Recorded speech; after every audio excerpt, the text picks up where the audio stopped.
Rise and shine, friends. Welcome. I'm Rose Oatley, and today I'm going to show you how to make a delicious French toast casserole you'll crave morning, afternoon, and night. So what do you say? Let's get cooking. If you're in the mood for delicious food, come cook with Rose Oatley. Today we're going to be using French bread. I like to leave mine for about 1 to 2 days to slightly harden up. You definitely don't want to use freshly made bread. You want a sturdy bread that will withhold the thick sauce we'll be using. You can also use challah or sourdough bread. We're going to start by cutting this into thick slices. I do recommend that you use a bread knife if you have one. I can't seem to find mine today.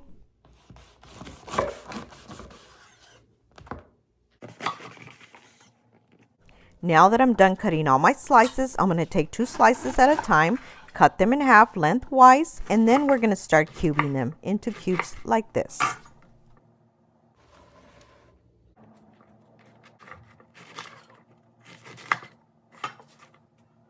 You want to spray a standard size baking dish with nonstick spray. I like using this pan butter, but you can use anything you have. If you don't have nonstick spray, you can also just spread butter all around your dish.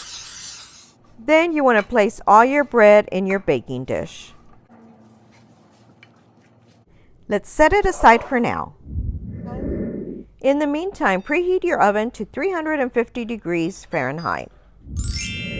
For our sauce, we're going to start by breaking 5 eggs into a large bowl. You're watching Rose Oatley. Like, share, subscribe, and hit the bell to get notified of any new videos. I like to quickly break and whisk my eggs before I add the rest of my ingredients.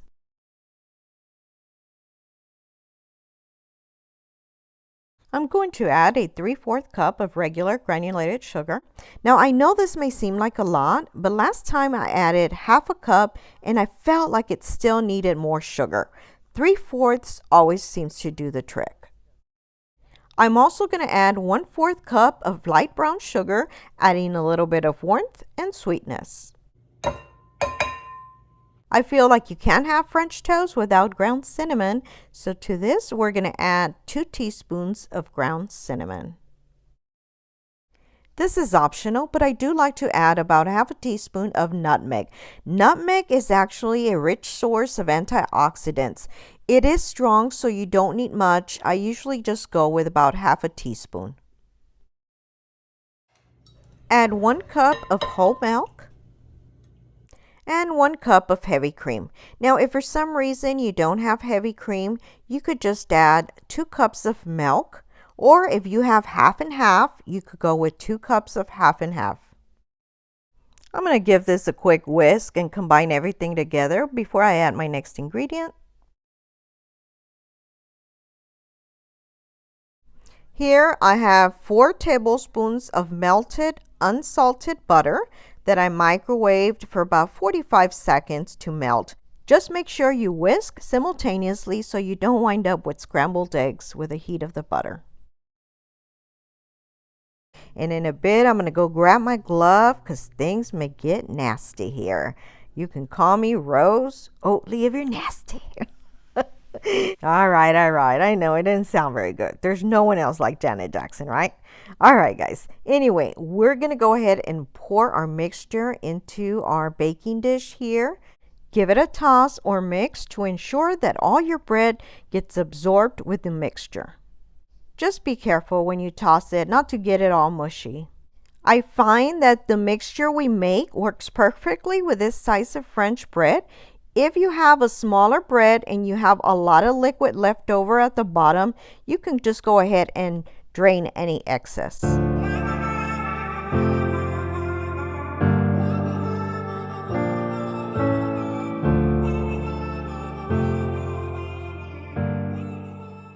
I know some people like to soak their bread overnight and then bake it in the morning. I personally don't like the sogginess that it creates in the morning, so I like to make mine and then bake it right away. You can do it however you prefer. All right, friends, we're ready to add our baking dish into the oven. So let's go ahead and go grab that real quick. Now bake at 350 degrees Fahrenheit for 45 minutes. In the meantime, I'm going to be slicing some strawberries and cutting them into fourths.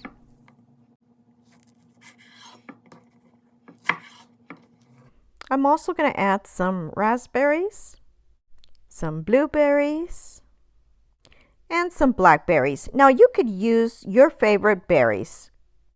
Some of these blackberries are pretty big. I think I'll cut some of them in half. I just got my casserole out of the oven. It's looking so good. All right, so now we want to start adding some of our fruit in here.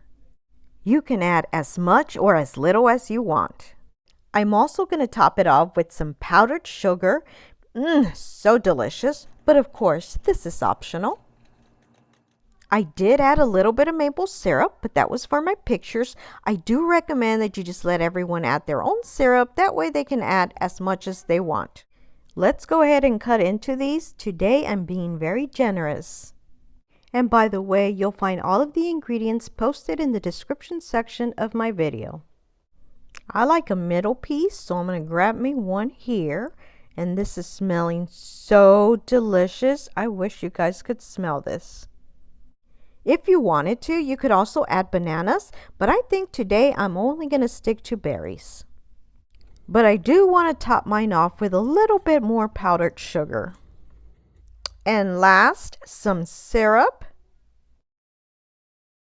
All right. I know you guys have been waiting to taste it. Don't worry, I'm coming for you.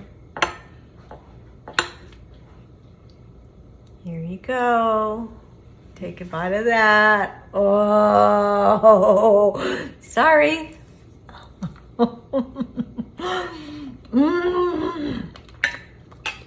So good. If you enjoyed this video, please help me out by liking and sharing with friends. If you haven't already subscribed, please be sure to do so below or hit my little picture on this side.